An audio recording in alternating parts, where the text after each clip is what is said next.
ഇറാന്റെ ballistic missile പദ്ധതി നിർണായകമായ സുരക്ഷാ പരിധി മറികടന്നാൽ ഒറ്റയ്ക്ക് സൈനിക നടപടി സ്വീകരിക്കാൻ തയ്യാറാണെന്ന് അമേരിക്കയ്ക്ക് മുന്നറിയിപ്പ് നൽകിയ ഇസ്രയേൽ. ഇറാന്റെ വർദ്ധിച്ചുവരുന്ന മിസൈൽ ശേഷി തങ്ങളുടെ നിലനിൽപ്പിന് തന്നെ ഭീഷണിയാണെന്നും അത് തടയാൻ എന്ത് നടപടിയും സ്വീകരിക്കുമെന്നുമാണ് ഇസ്രയേൽ ഉന്നത ഉദ്യോഗസ്ഥർ അമേരിക്കയെ അറിയിച്ചത്. ഇറാന്റെ മിസൈൽ നിർമ്മാണ കേന്ദ്രങ്ങളും വിക്ഷേപണത്തറകളും തകർക്കുന്നതിനുള്ള പദ്ധതികൾ കഴിഞ്ഞയാഴ്ചകളിൽ നടന്ന നയതന്ത്ര സൈനിക ചർച്ചകളിൽ ഇസ്രയേൽ പങ്കുവച്ചിട്ടുണ്ട്. മിസൈൽ നിർമ്മാണ കേന്ദ്രങ്ങൾ, സംഭരണശാലകൾ എന്നിവ ലക്ഷ്യമിട്ട് കൃത്യമായ ആക്രമണ പദ്ധതികളാണ് ഉദ്യോഗസ്ഥർ അമേരിക്കൻ പ്രതിനിധികൾക്ക് മുന്നിൽ അവതരിപ്പിച്ചത്. ബാലിസ്റ്റിക് മിസൈലുകളുടെ കാര്യത്തിൽ ഞങ്ങൾ നിശ്ചയിച്ചിട്ടുള്ള ലക്ഷ്മണരേഖ ഇറാൻ മറികടന്നാൽ ഞങ്ങൾ തനിച്ചാക്രമിക്കുമെന്ന് അമേരിക്കയോട് പറഞ്ഞിട്ടുണ്ട് എന്നൊരു ഔദ്യോഗിക വക്താവാണ് വ്യക്തമാക്കിയത്.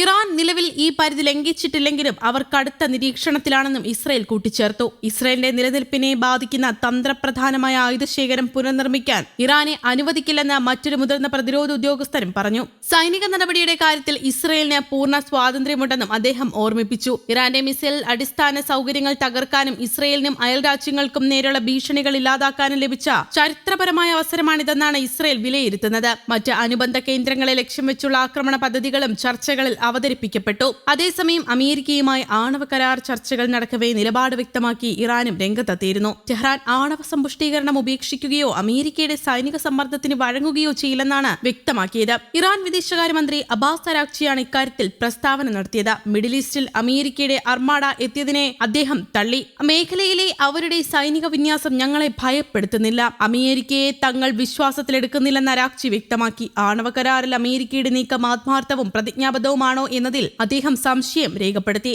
ഇറാൻ ആണവ സമ്പുഷ്ടീകരണത്തിൽ നിന്നും പിന്മാറുമോ എന്ന ചോദ്യവും അരാഗ്ചി തള്ളി. ഇത് ഇറാന്റെ പരമാധികാര കാര്യമാണെന്ന് മന്ത്രി പറഞ്ഞു. ഞങ്ങൾ എന്തിനാണ് സമ്പുഷ്ടീകരണത്തിന് ഇത്ര നിർബന്ധം പിടിക്കുന്നത്? ഒരു യുദ്ധം ഞങ്ങളുടെ മേൽ അടിച്ചേൽപ്പിച്ചാലും അത് ഉപേക്ഷിക്കാത്തത് എന്തുകൊണ്ടാണ്? കാരണം ഞങ്ങളുടെ പെരുമാറ്റത്തെ നിയന്ത്രിക്കാൻ ആർക്കും അവകാശമില്ലെന്നും അരാഗ്ചി വ്യക്തമാക്കി. കഴിഞ്ഞ വെള്ളിയാഴ്ചയാണ് ഇറാനും അമേരിക്കയും തമ്മിൽ ആണവ വിഷയത്തിൽ ഒമാനിൽ വെച്ച് ചർച്ചകൾ ആരംഭിച്ചത്. അമേരിക്ക ഏർപ്പെടുത്തിയ സാമ്പത്തിക ഉപരോധത്തിൽ നിന്നും പുറത്തു വരുന്നതിനാണ് ഇറാൻ ആണവ നിർവ്യാപന ചർച്ചയ്ക്ക് തയ്യാറായത്. എന്നാൽ ചർച്ചയ്ക്ക് അമേരിക്ക തയ്യാറായിരുന്നു എന്നതിൽ സംശയമുണ്ടെന്നാണ് അരാഗ്ചി പറയുന്നത്. അവർ ഞങ്ങളുടെ ആറ്റം ബോംബിനെ കുറിച്ച് ഭയക്കുന്നു, എന്നാൽ ഞങ്ങൾ അത്തരമൊന്ന് നോക്കുന്നേയില്ല.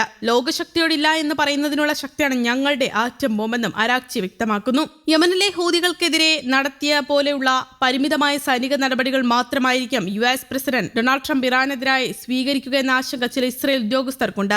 ഇത്തരമൊരു ഭാഗികമായ നീക്കം ഇറാന്റെ പ്രധാന മിസൈൽ ശേഷികളെ ഇല്ലാതാക്കില്ലെന്ന് അവർ ഭയപ്പെടുന്നു. പ്രധാന ഭീഷണി പൂർണ്ണമായും ഒഴിവാക്കുന്നതിൽ ഇത്തരം പരിമിതമായ ആക്രമണങ്ങൾ പരാജയപ്പെടുമെന്നാണ് ഇസ്രയേൽ സൈനിക വൃത്തങ്ങളുടെ പക്ഷം. ഇസ്രയേൽ പ്രധാനമന്ത്രി ബെഞ്ചമിൻ നെതന്യാഹു ഈ ആഴ്ച വാഷിംഗ്ടൺ സന്ദർശിക്കുമ്പോൾ വ്യോമസേനയുടെ ഇൻകമിംഗ് കമാൻഡർ ബ്രിഗേഡിയറും അനുഗമിക്കും. അമേരിക്കയിലെ ഇസ്രയേൽ ഡിഫൻസ് അറ്റാഷെ പദവി നിലവിൽ ഒഴിഞ്ഞുകിടക്കുന്നതിനാൽ IDF ചീഫ് ഓഫ് സ്റ്റാഫിനെ പ്രതിനിധീകരിച്ചാണ് എത്തുന്നത്.